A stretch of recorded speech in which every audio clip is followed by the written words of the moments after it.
Hi hello வணக்கம். நம்ம இப்போ மல்லி சீரியல் ப்ரோமோ பற்றி இந்த வீடியோவில் பார்க்கலாமாங்க. நம்ம சேனலுக்கு முதல் முறையாக வந்தீங்க அப்படின்னா சப்ஸ்கிரைப் பண்ணிக்கோங்க.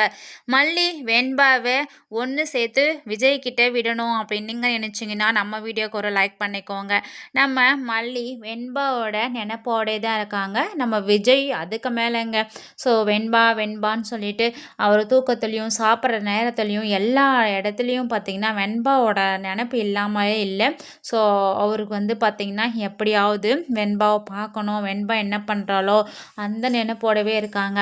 நம்ம மல்லி என்ன பண்ணுறாங்கன்னா வெண்பா என்ன பண்ணுறான்னு போய் அவங்க நம்மளை என்ன பண்ணாலும் சரி நம்ம போய் வெண்பாவை பார்க்கணும் அப்படின்னு சொல்லிட்டு தான் வராங்க.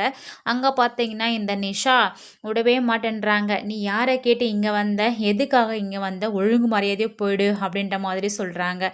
ஸோ நம்ம மல்லியால் அங்கேருந்து வெண்பாவை பார்க்காம போக முடியறதில்ல. வெண்பான்னு கூப்பிட்றாங்க. மல்லியம்மா குரலை கேட்ட உடனே வெண்பாவும் மல்லியம்மா நான் இங்கே தான் இருக்கேன், என்னை பாருங்க மல்லியம்மா அப்படின்ற மாதிரி சொல்கிறாங்க. ஆனாலையும் வெண்பாவை பார்க்க விடாமல் உள்ளே விட்டு லைட்டெல்லாம் ஆஃப் பண்ணிவிட்டு கதவு சாத்திட்டு வந்துடுறாங்க இந்த நிஷா. ஸோ மல்லி பார்த்திங்கன்னா ரொம்ப கஷ்டப்பட்டுட்டு தான் அங்கேருந்து விஜயை பார்க்க கிளம்புறாங்க. விஜய் என்ன பண்ணுறாங்கன்னா அவரோட ஃபீலிங்ஸ்லேயே அந்த ரூமுக்குள்ளேயே ரொம்ப முடியல. அவரால் பார்க்கவே ரொம்ப கஷ்டமாக இருக்குது. எப்படி இருந்த மனுஷன் இப்படி ஆக்கி விட்டுட்டாங்களே அப்படின்ற மாதிரி சொல்லிட்டு தான்.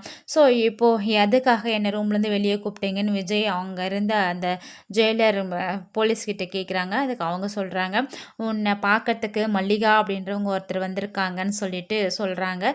மல்லிகாவா, மல்லி வந்திருக்காளா அப்படின்ற மாதிரி சொல்லிட்டு விஜய் சரி என்ன பேசணுமா அப்படின்ற மாதிரி சொல்கிறாங்க. மல்லி வராங்க. சாரிங்க என்னை மன்னிச்சிடுங்க அப்படின்ற மாதிரி சொல்லிட்டு மல்லியும் நம்ம விஜய்கிட்ட சொல்லிட்டு பேச போகிறாங்க. விஜய் நம்ம மல்லியை ஏற்றுப்பாங்களா, இல்லை டைவர்ஸ் பெட்டிஷன் அனுப்பி இதை கோர்ட்டில் நம்ம வெண்பாவை பார்க்க வரல, பேச வரல, இந்த மாதிரிலாம் விஜய் ரொம்ப கஷ்டப்பட்டுட்டு இருக்காரா, இல்லை என்ன பேச போகிறாருன்னு வெயிட் பண்ணி பார்க்கலாம். சமாதானம் ஆகுறாங்களா இல்லையான்னு சொல்லிட்டு. தேங்க்ஸ் ஃபார் வாட்சிங்.